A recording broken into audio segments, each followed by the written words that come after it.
Welcome, everyone, to Working People, a podcast about the lives, jobs, dreams, and struggles of the working class today. Working People is a proud member of the Labor Radio Podcast Network and is brought to you in partnership with In These Times magazine and the Real News Network. The show is produced by Jules Taylor and made possible by the support of listeners like you. My name is Maximilian Alvarez, and today we are continuing our ongoing coverage of the Trump administration's authoritarian assault on higher education and the people who live, learn, and work there. Things have continued to escalate since we published our episodes earlier in April, where I first interviewed Todd Wolfson and Chenjerai Kumanyika of the American Association of University Professors, and then interviewed graduate student workers at Columbia University, Ali Wong and Caitlin Liss.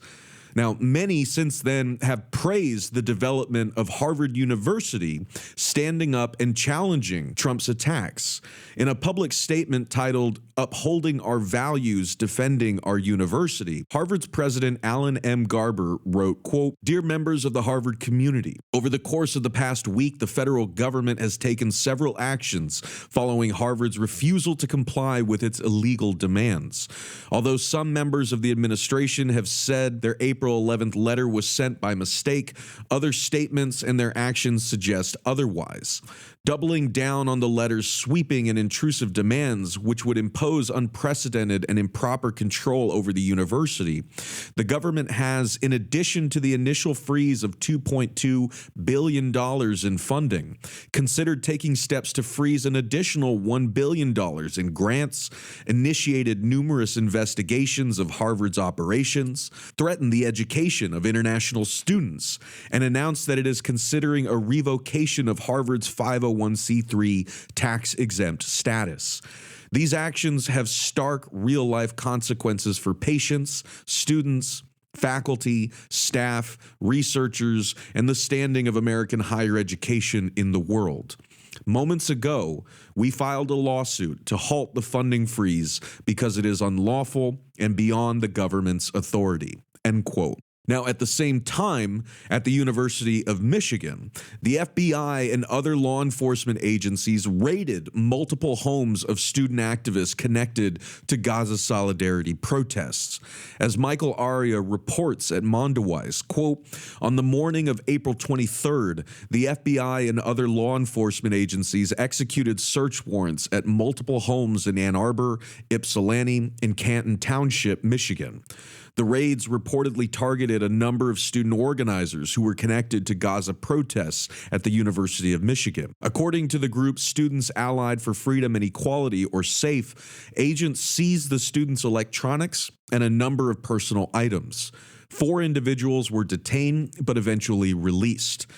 Tahrir Coalition, a student-led movement calling for divestment from Israel, said that officers initially refused to present warrants at the Ypsilanti raid. They were unable to confirm whether ICE was present at the raid. A Detroit FBI office spokesman declined to explain why the warrants were executed, but confirmed that the matter was being handled by the Office of Michigan Attorney General Dana Nessel. Nessel has refused to confirm whether the raids were connected to Palestine activism thus far, but her office has aggressively targeted the movement. Last fall, Nessel introduced criminal charges against at least 11 protesters involved in the University of Michigan Gaza encampment. An investigation by The Guardian revealed that members of University of Michigan's governing board had pressed Nessel to bring charges against the students. The report notes that 6 of 8 regents donated more than $33,000 combined to Nessel's campaigns. After the regents called for action, Nessel took the cases over from local district attorney Ellie Savitt, an extremely rare move as local prosecutors typically handle such cases. End quote. Listen, as we've been saying repeatedly on this show and across the Real News, the battle on and over our institutions of higher education have been and will continue to be a critical front where the future of democracy and the Trump administration's agenda will be decided. And it will be decided not just by what Trump does and how university administrators and boards of regents respond, but by how faculty respond, students, grad students, staff, campus communities, and the public writ large. And today, we are very grateful to be joined by 4 guests who are on the front lines of that fight. We're joined today by Lavinia, a PhD student at the University of Michigan School of Information and an officer in the Graduate Employees Organization, or GEO, which, full disclosure, is my old union. Ember McCoy is also joining us. Ember is a PhD candidate in the School for Environment and Sustainability at the University of Michigan and a rank-and-file member of GEO and the Tahrir Coalition. And we are also joined today by Jesse Rubin, a PhD student in the School of Arts and Sciences at Columbia University and a rank-and-file member of Student Workers of Columbia. And we are also joined by Conlon Olson, a PhD student in computer science at Columbia and a member of the Bargaining Committee for Student Workers of Columbia. Lavinia, Ember, Jesse, Conlon, thank you all so much for joining us today, especially amidst this terrifying reality that we all find ourselves in. I wanted to just jump right in and start there because since we have y'all and you are new voices in this ongoing coverage that we're trying to do of these authoritarian attacks on higher ed, I wanted to start by just going around the table and asking if y'all could briefly introduce yourselves and tell us about, what your life and work have been like these past few weeks and months as all of this Orwellian nightmare has been unfolding. Yeah. Hi, everyone. Thank you so much, Max, for putting this together. So by and large, my life just continues to revolve around research. I'm actually on an NSF fellowship, and that means that I basically spend all of my time in the office doing research.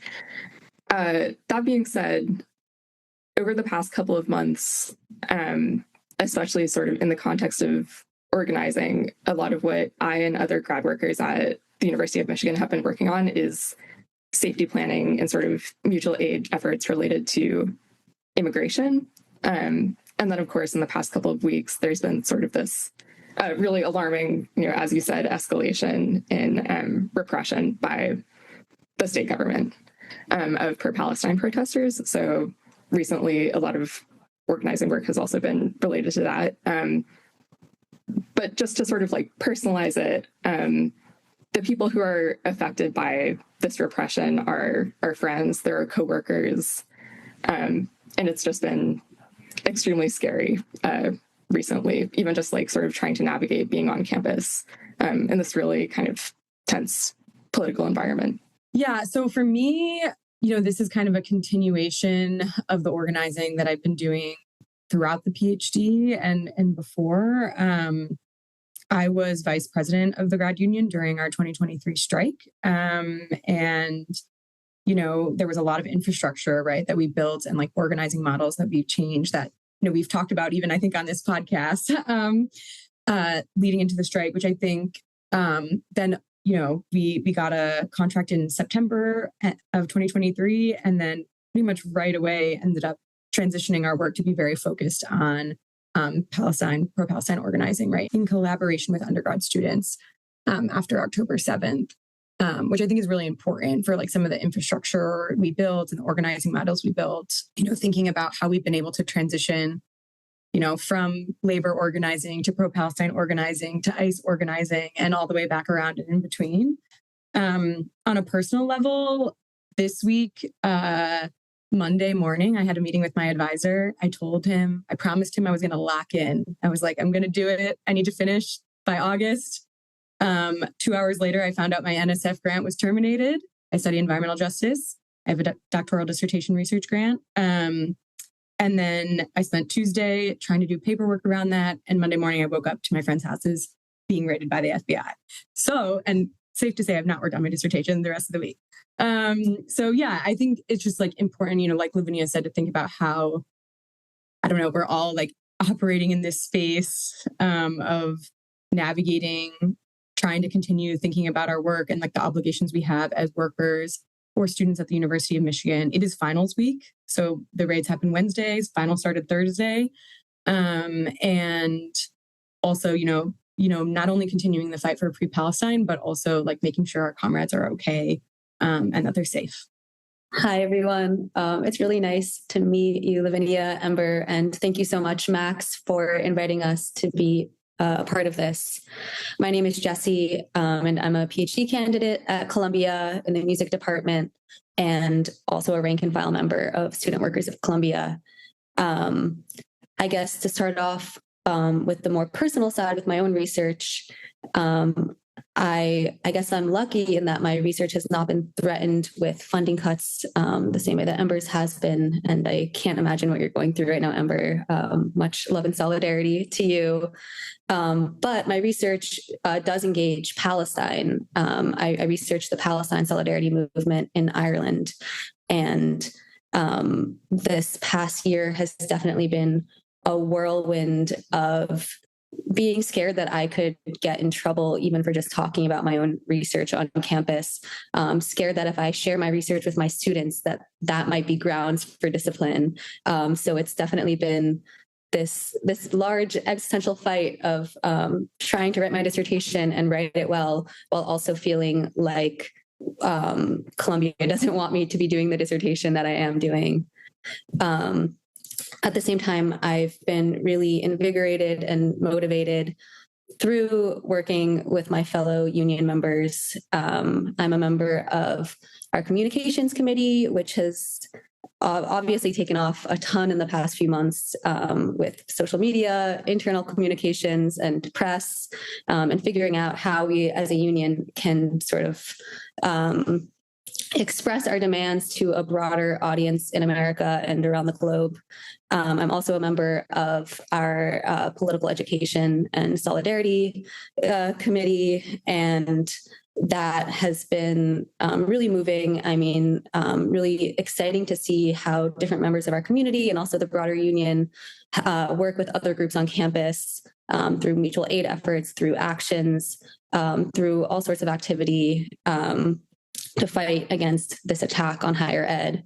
And lastly, I also joined our Palestine working group.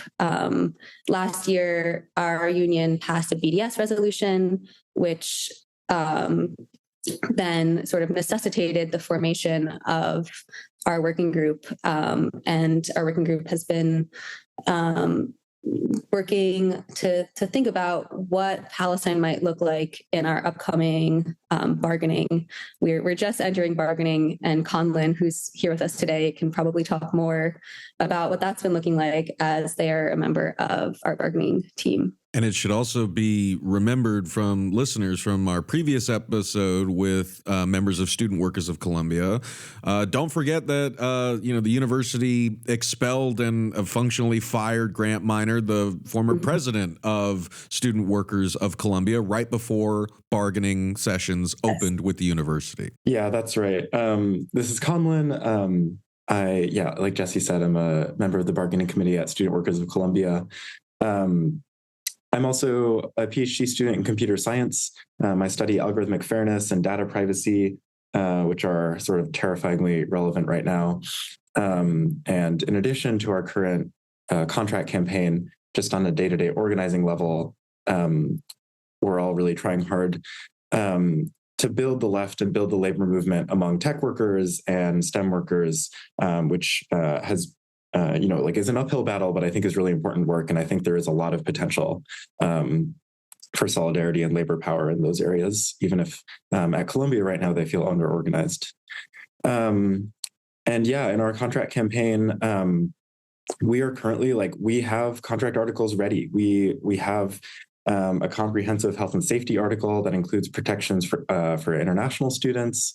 We have articles about keeping federal law enforcement off our campus. And of course, we have all the usual articles that you would see in a union contract. We have a non-discrimination and harassment article that provides real recourse in a way that we don't have right now. And so we are ready to bargain, and we have our unit standing behind us. And the university really has refused to meet us in good faith. As Max said, they've fired our president. And then, we still brought our president, because he's still our president, to bargaining. And the next time we went to schedule a bargaining session, they declared him persona non grata from campus. And so we said, well, we can't meet you on campus because we need our president. Here's a Zoom link. And Columbia, of course, refused to show up on Zoom. So we are frustrated, like we are ready to bargain. We have the power, we have the contract articles, and the university is refusing to meet us. So we are building a powerful campaign to ask them to meet us and to try to get them to the table and work on reaching a fair contract for all of our workers. I think that's most of my day-to-day these days is working on our contract campaign. I just want to say, speaking only for myself, and full disclosure, I am, a former GEO member at the University of Michigan. I got my PhDs there as well. And I remember after already leaving the university to come work at the Chronicle of Higher Education, but I was still ABD, meaning I hadn't fully finished my dissertation and defended it. Then COVID hit in 2020, and our university was doing the same thing of amidst this chaotic, nightmare that we were all living through, my professors and administrators were saying, hey, finish that dissertation. And, I think I rightly expressed what many of us were feeling, which was, hey, man, I've earned that goddamn thing at this point. Just give me the degree. I can't imagine how y'all are still trying to write and defend your dissertations amidst these funding cuts, amidst, when the future of higher education itself is in doubt. So I would just say for myself and for no one else, just give PhD, candidates their goddamn doctorates at this point, man. What are you doing? But anyway, Ember, Lavinia, I want to go to y'all and ask if you could help us break down the FBI and police raids out there in Ann Arbor, Ypsilanti, all around the University of Michigan. Can you tell us more about what happened, how the people who were detained are doing, how folks on campus are responding, and just where the hell things stand now? Yeah. And you did a really thorough job covering kind of the timeline of what happened on Wednesday morning. So on Wednesday between 6 and 9 a.m., the FBI, along with Michigan State Police and local police officers in the 3 different cities and University of Michigan Police, conducted a coordinated raid in unmarked vehicles at the homes of multiple University of Michigan pro-Palestine activists. And I think that's very important to name because the Attorney General, who is a Democrat, who signed these warrants that have no probable cause, is saying that in their press release that the raids don't have anything to do with University of Michigan campus activism, and they don't have anything to do with the encampments. But the people whose homes were raided are prominent pro-Palestine activists at the University of Michigan. So trying to say those things aren't connected is not at all accurate. And there's no charges, right? There's no charges that has happened for these folks whose homes have been raided. And so it's just a crazy situation, to say the least. I would say people are doing as well as they can be. Some of their immediate thoughts were I need to figure out my finals, and I no longer have my devices or access to my University of Michigan accounts because of Duo, two-factor authentication. So I think the organizing, of course, is still continuing. Another big thing that's happened, I guess, to scale out a little bit, what happened Wednesday is just another thing that has happened in this year-long campaign where the Attorney General of Michigan, Dana Nessel, is, really targeting University of Michigan activists, Ann Arbor activists for pro-Palestine free speech. So as you alluded to, there are 11 people facing felony charges from the Attorney General related to the encampment raid. There's another 4 people facing charges as a result of a die-in that we did in the fall. And so that is also all still ongoing and very much a part of this. So that, there's almost 40 different activists, right, that they're targeting across these different attacks. And we actually had Thursday, we had a court date, coincidentally, for the Encampment 11. And the intention of it was to file a motion to ask the judge to recuse Dana Nessel, the Attorney General.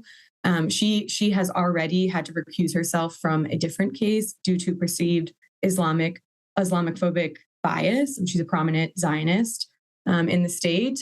And so our argument is kind of like if she's had to recuse herself from that case, she should also have to recuse herself from this case because they would fall under similar intent.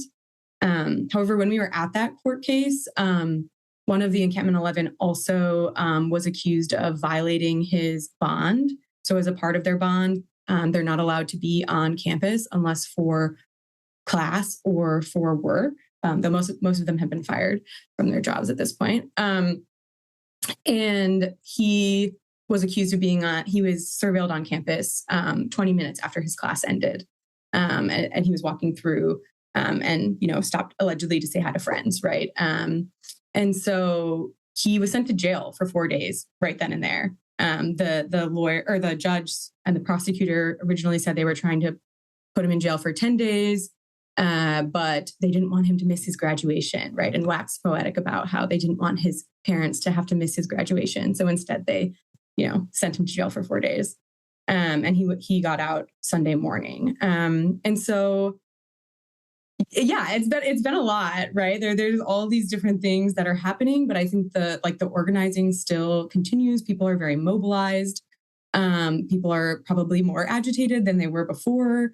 And, after this, a bunch of us are heading to a rally at Dana Nessel's office in Lansing, right? So I would say that it definitely hasn't, curtailed the movement for a free Palestine and the movement for, free speech broadly in the state of Michigan. That was long-winded, but lots going on. That was such a great summary, Ember. I also just want to add that there has been a lot of sort of repression on campus that doesn't rise to the level of sort of criminal charges or legal actions. Instead, it's stuff like, for instance, one of my friends was pulled into a disciplinary meeting because he sent a mass email about Palestine. Or, there have been many instances of police deploying pepper spray on campus against protesters. So there's also just kind of this general climate of fear, which is reinforced in many different contexts on campus, specifically surrounding Palestine. Well, and, Conlon, Jesse, I wanted to bring you in here because, as we discussed in the, recent episode with two other members of your union, Trump's administration really set the template for this broader assault on higher ed by first going after Columbia. So what is your message to workers and students on other campuses like Michigan who are facing similar attacks? What can we learn from Columbia that may help people at other universities be better prepared for what's coming? Great question. First and foremost, I would say the biggest takeaway is that we help us. It's us who take care of each other. We can't expect the university or the administration to protect the most vulnerable among us, to protect our international students, to protect our research. It's us who has to create the infrastructure to keep us safe. For example, it was the union that provided the most robust Know Your Rights trainings and detailed information to support international students on our campus, while the university has pretty much stayed silent and offered completely hollow support. We saw this with our fellow union member, Ranjani Srinivasan, who had her visa revoked for totally no reason at all. And the university immediately disenrolled her from her program and from her housing. So it's really clear that the university does not have our safety as a top priority.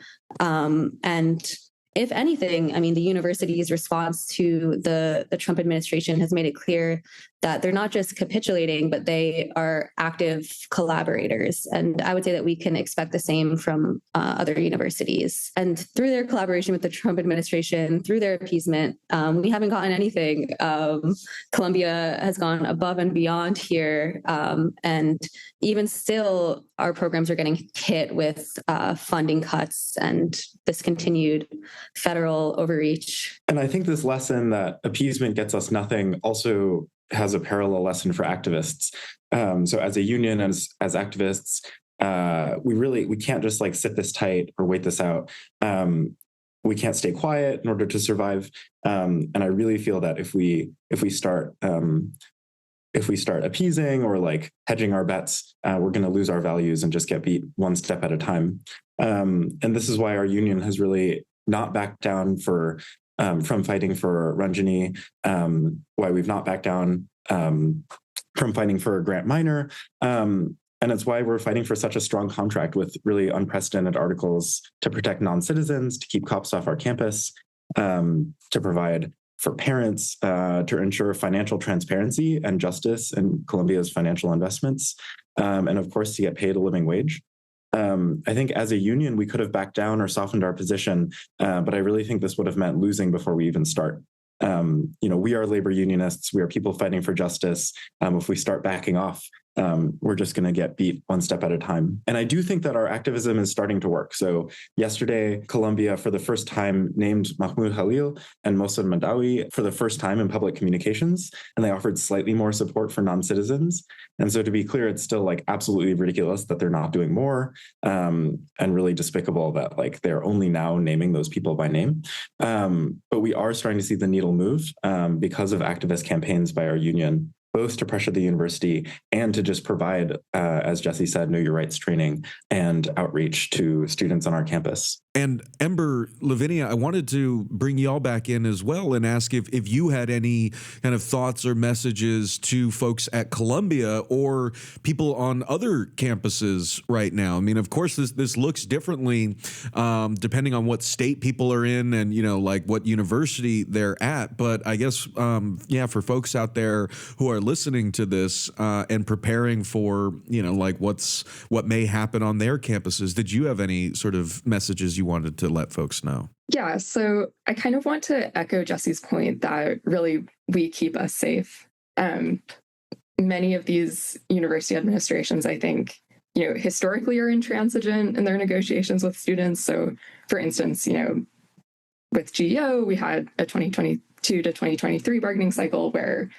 the university didn't really budge at all. And I think that in some way sort of set the precedent for what's happening now. But, I think we know in general sort of the incentive structures for these academic institutions are really not set up to support, what protects grad workers or students or really people who are just in the community. So that's why things like safety planning or sort of, for instance, within GEO, we have like an immigration hotline, like those sort of community infrastructures are so important. So I just really want to advocate for thinking about how you as kind of a community can support each other, especially in the face of kind of, newer, more exaggerated threats from the government and the university. Yeah. And if I could just add quickly too, like, I think I want to name that part of the reason we were so prepared this week is because we're following the footsteps of Columbia and our Columbia comrades, right? Like we've been able to do similar safety planning and like set up these hotlines because we witnessed first the horrors that happened to you all, right? And I think that's really important to be able to like directly connect with you all, like which we had been previously, and to help other people do the same. And like, as Lavinia mentioned, like the reason we knew the raids were happening at, 6 a.m. on Wednesday is because one of the people who called our hotline, right? Called our ICE hotline. And our ICE hotline says, jail support hotline. And we're able to like get people out, right? Because that's an infrastructure that they knew about to try to suddenly get people's attention, right? And another one of the homes, we knew they were being raided because we have a group in collaboration with community partners where there's like an ICE Watch group, and people put in the group chat that there was FBI staging, right? Like nearby, and then they watched people raid someone's homes. And that brought out tons of people immediately to the scene. And so those infrastructures, many of them were actually for ICE, and there was not ICE in collaboration in the FBI raids. But I think it's like really important how those infrastructures, which built off each other originally, were able to protect us and keep us safe on Wednesday. Gang, I wanted to sort of talk about the signs of life that we're seeing, and y'all mentioned some, on your campuses, like amidst all of this, darkness and repression.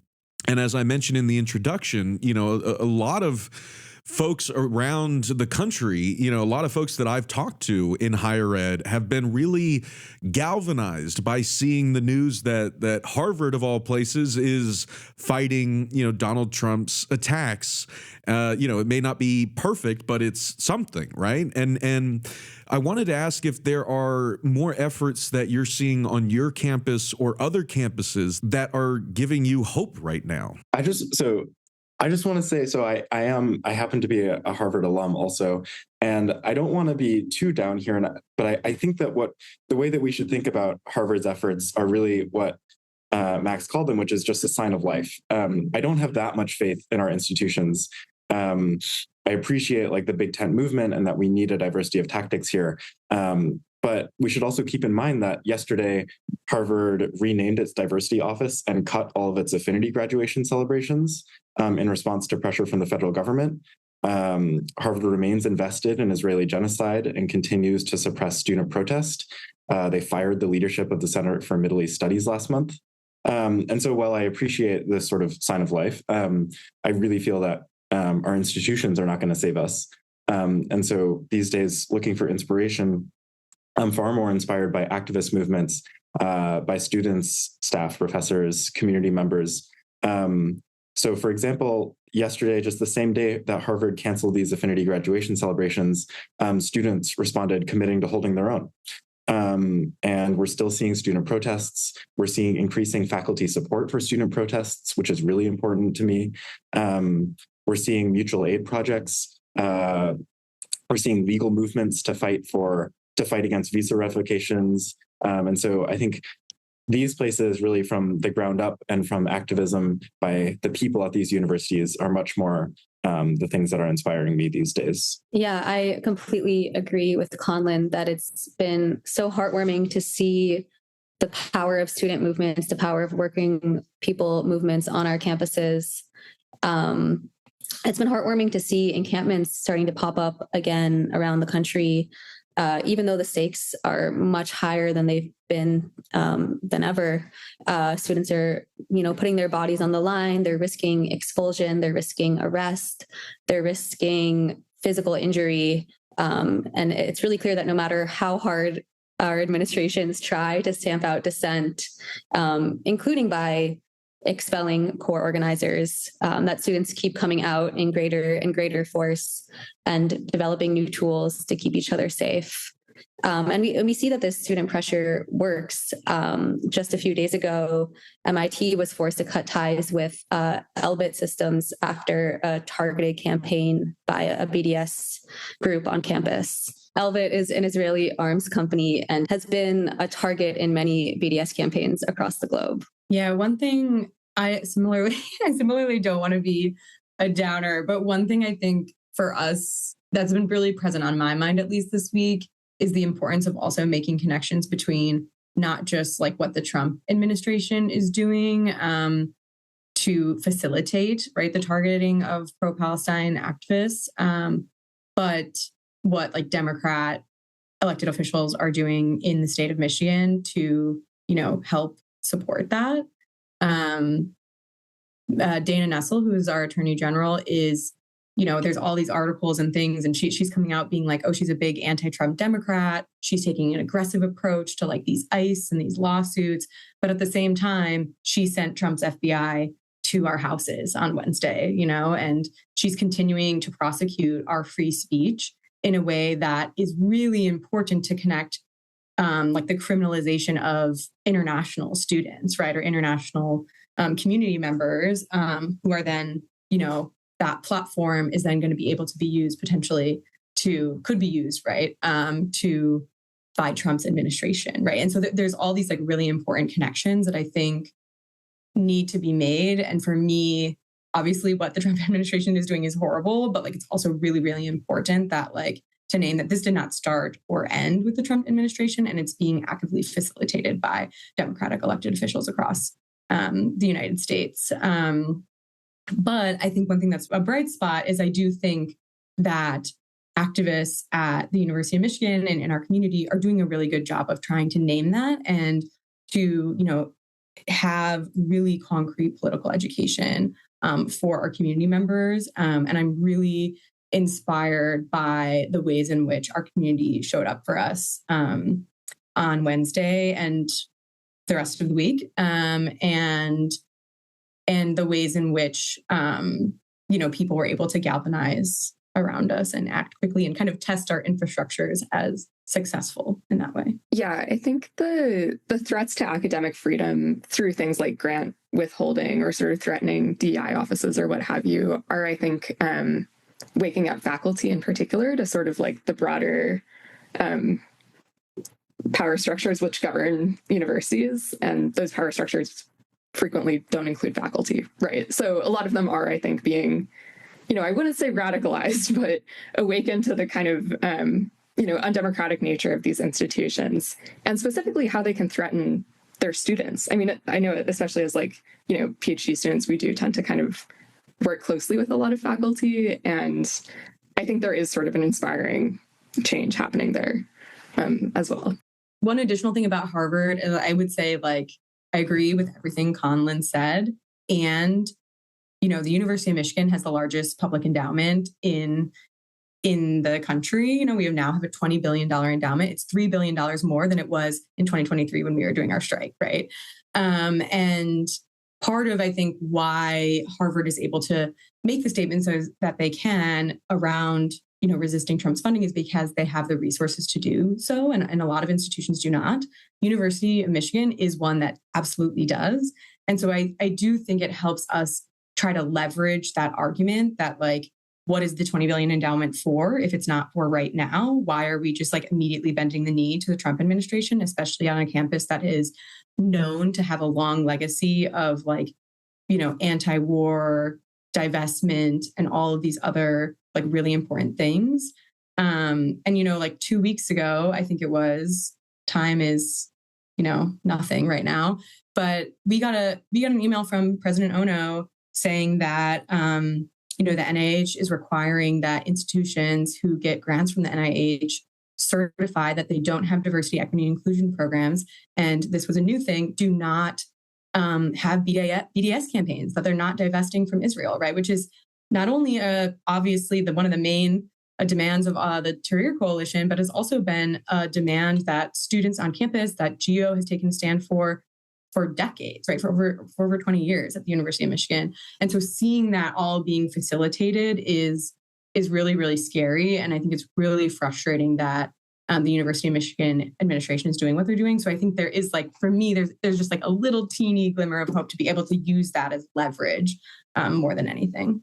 Well, and as we've mentioned, on this call and in previous episodes, right? I mean, the Trump administration, is using multiple things to justify these attacks, including, the notion that, universities are just overrun with, quote unquote, woke ideology embodied in diversity, equity, and inclusion programs, trans student athletes, participating in sports, but really the tip of this authoritarian spear has been the charge that, this administration is protecting campuses from a, quote, scourge of antisemitism, that is, quote, rampant across, institutions of higher education around the country. And of course, plenty of university administrations have, gone along with that framing and have even adopted policies that accept the premise that criticism of the state of Israel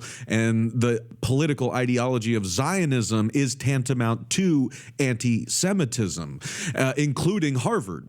And so I wanted to just ask y'all, if you had a chance to talk to people out there who are buying this, what is the reality on campuses? Are they, overrun with anti-Semitism and wokeness the way people are being told? What do you want people to know about the reality on campus versus what they're hearing from the White House and on, Fox News and stuff? Yeah, I mean, I can start by answering as an anti-Zionist Jew. I would say that their schools are, of course, not overrun by anti-Semitism, but instead we're seeing growing mass movements that are anti-genocide movements, that are Palestine liberation movements, and that is by no means anti-Semitic. And on top of that, these new definitions of anti-Semitism that are getting adopted on campuses actually make me feel less safe.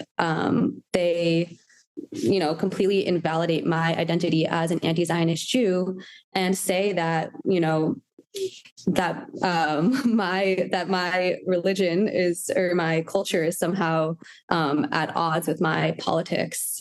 I mean, I would just echo what Jesse said. I think that's something we're definitely being accused of, right? At the University of Michigan, like you said, the elected officials are Zionists, right? And so they're weaponizing this argument of anti-Semitism on campus. And while also persecuting and charging anti-Zionist Jews with felony charges, right, for speaking out for pro-Palestine. And so I think for those listening, right, it's really it seems so simple, but it's I feel like it's just you have to really listen to the people who are part of these movements and look who's a part of it, because I think, as Jesse said, it's really an intergenerational interfaith group that have shared politics, and it's really important to understand that distinction between anti-Semitism and anti-Zionism that is being conflated in really, really terrifying ways. And I would just say the encampments, especially last spring and now again this spring, and student movements are really community spaces and spaces where people are taking care of each other. And that is what it feels like being in campus activism these days. I feel cared for by my comrades and the people I organize with. And I think that, when we say solidarity, it's not just a political statement, it's also something that we really feel. And so, yeah, I would invite people worried about anti-Semitism or other divisive ideologies on college campuses to just listen to the students who feel cared for and who are doing the work to care for each other. Yeah, I think one thing that was really wonderful, at least about the encampment at U of M, is that there were lots of people who I think did have this misconception that there was some relationship between anti-Zionism and anti-Semitism. And then upon visiting the encampment and seeing the kind of solidarity that was being displayed there, they sort of, potentially were a bit disabused of that notion. Unfortunately, I think that's part of why the encampments in particular were so threatening to university administrations and Zionist officials, et cetera. Now, Lavinia, Ember, Jesse, Conlin, there's so much more that, we could talk about here, but with the final minutes that I have, y'all, I wanted to focus in on, the fact that y'all are, unions and union members. And, this is a show about and for workers. And I wanted to round things off by sort of talking about what role unions and collective labor power have to play in this terrifying moment. How can graduate student unions like yours and other unions like faculty unions and unions representing staff workers on campuses, what can labor organizations do to work together to fight this? Sure. Thank you for your question. The first thing that I want to say is, as workers, the most powerful tool that we have is our labor, and we have the power to withhold labor. We have to remember that we're not just bystanders who the Trump administration can crush with no consequences. Graduate students, we produce the research that saves lives and human health. We write books that shape American life, and we invent the things that America is so proud of. We also teach undergraduates. The university would just simply not run without its graduate students. So a strike poses a threat that simply cannot be ignored. And in addition to our work in higher education, the whole point is that we believe in solidarity, and that includes solidarity across sectors and across borders. And of course, mobilizing in this way is a huge task, but we're seeing really inspiring work. For example, UIW Labor for Palestine is a coalition of workers in manufacturing to legal services to higher education, all fighting together against investment in Israeli genocide. And so I think that cross-sectoral organizing, both between grad students and other unions on campuses, but even unions not on campuses at all, is really important. And I think working to connect people is a huge part of the work that needs to be done now. Okay, so I think, like we already mentioned a little bit, at the University of Michigan, like the what we built during our strike, right, and the organizing model and the networks and community that we built at that time has like directly supported our pro-Palestine activism and our ICE organizing, and the combination of the two through, things like safety planning, department meetings, and then like literally being the institutions that have resources to do things like set up a hotline, right? Or to have bodies that are mobilized and already connected to each other. And so like a lot of it is like, I don't feel that we're even like reinventing the real wheel right now, right? It's like unions are this space where like this collective organizing and this solidarity and financial and physical and legal resources already exist. And so like we should absolutely be leveraging those to like protect ourselves and our comrades. And at the University of Michigan, I know this is not the case everywhere, including Columbia, but until 2 weeks ago anyways, like there hadn't been a unionized staff member who was fired. So while undergrad research assistants were getting hiring bans and being fired from their jobs, they're not unionized. Grad workers were not being fired. And I think a lot of that is in part because we have an incredibly strong contract, and it would have been really hard to fire someone who was a graduate teaching instructor.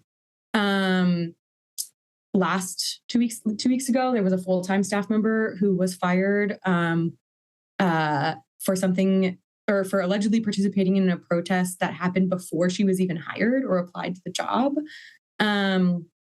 She is a part of our new United Staff, or University Staff United union. Is that right, Lavinia? Yeah, I think it's university. Okay. Yeah. So she's a part of our University Staff United union. They don't have a contract yet, though. So like she is in a position where she has people that like can start to try to fight for her, but then like they don't have a contract, right? And so I think also for workers who are not yet unionized, like this is a really critical time to be able to use that type of institution to protect workers, because we are seeing it work in many places. And just to build on that, I think one troubling pattern that we've seen recently is people who are nervous to sign a union card because they're worried about retaliation for being involved with labor organizing. And just to start, like, I think that fear is totally understandable, and I don't think it's like silly or invalid. But I also think that we need to remember that people are far safer in a union than they are without a union. And so in addition to our power to withhold labor, we're also just like a group of people who keep each other safe. So we have mutual aid collectives. We run campaigns to defend each other, like the one that we're running for Ranjini. And so lying low is just like not going to work, especially in this political moment. And so, yeah, I really want people to remember that unions keep you safe.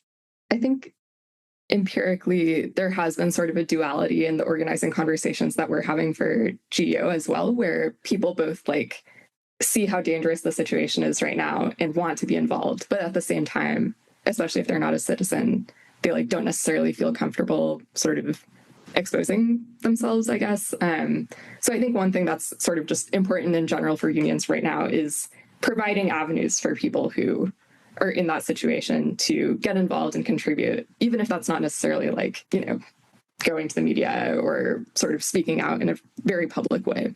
Well, and with the last kind of couple minutes that we have here, I wanted to end on that note, right? And just acknowledge the reality that, this podcast is going to be listened to by, students, grad students, faculty, non-university affiliated folks who are terrified right now.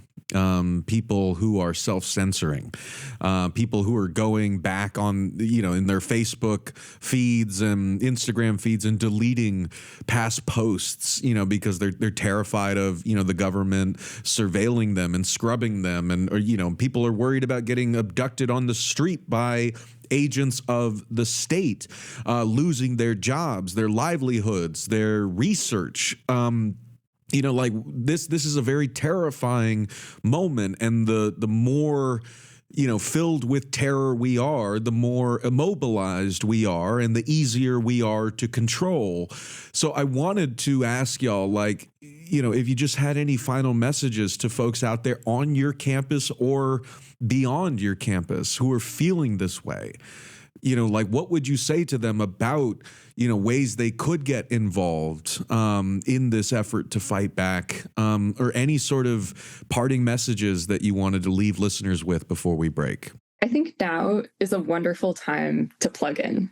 So for people who maybe previously hadn't been thinking about unions, especially as sort of an important part of their lives, or thought, the union on my campus is just doing whatever it needs to do, but I don't necessarily need to have any personal involvement in their activities.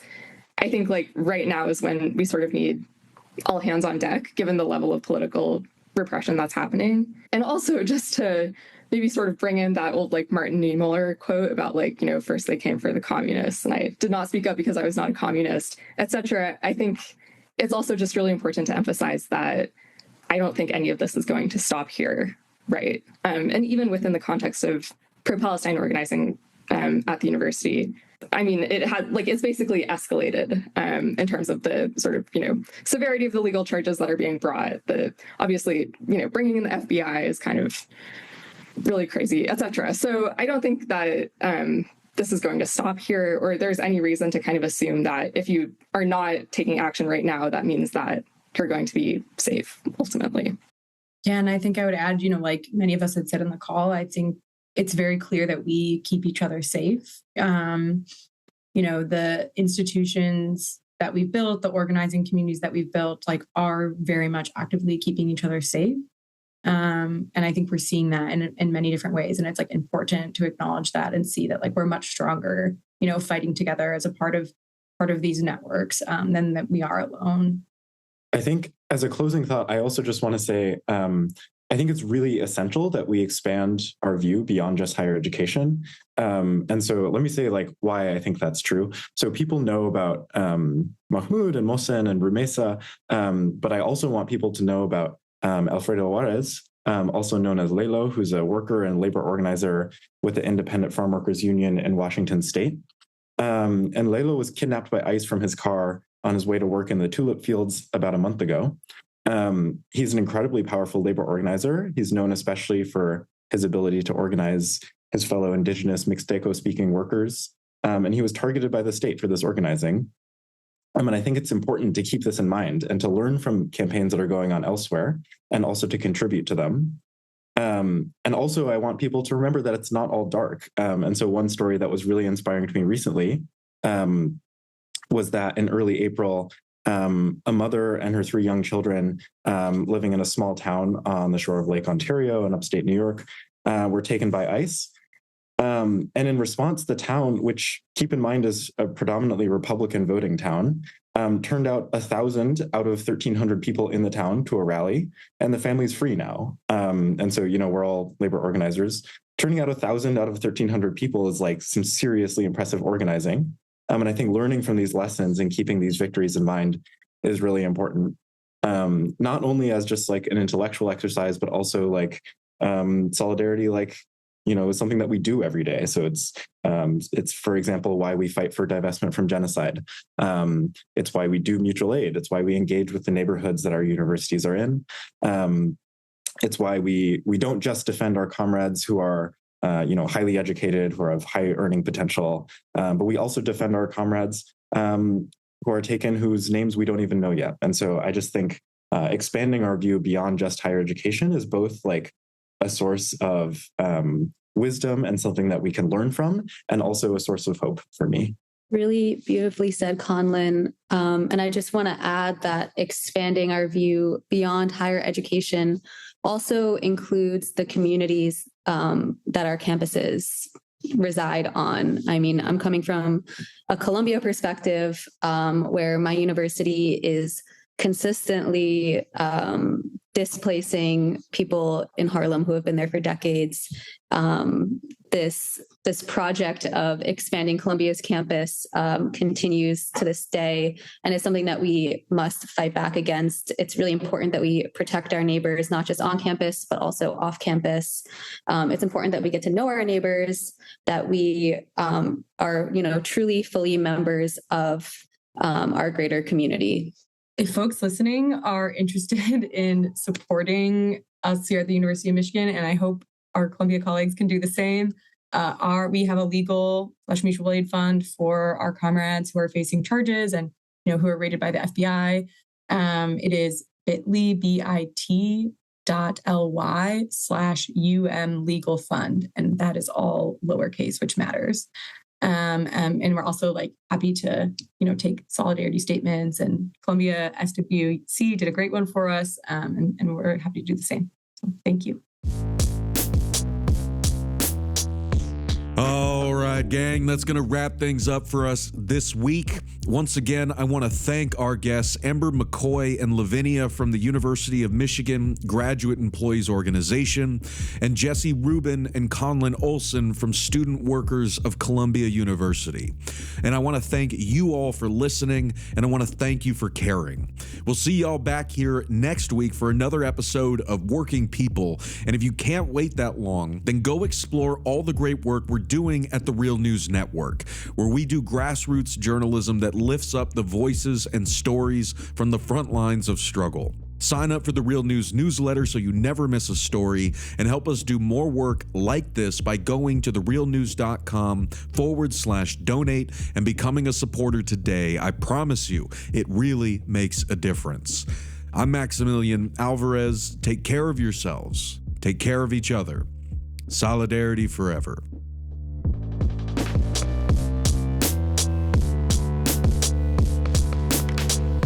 When my face you no longer see, I live on, yes, I live on. Wherever we go, we are going to roll the union on the song. I live on, yes, I live on. Wherever hungry are we. Just as hungry can be. The song, I live on, yes, I live on. Where mean things are happening in this land, it's read a song, I live on, yes, I live on. Wherever the book mean things are happening in this land is read, I live on, yes, I live on. Wherever the videotape of me is shown, I live on, yes, I live on. If I have help to make this a better world to live in, I'll live on, yes, I'll live on. When my body is silent and in some lonesome grave, I'll live on, yes,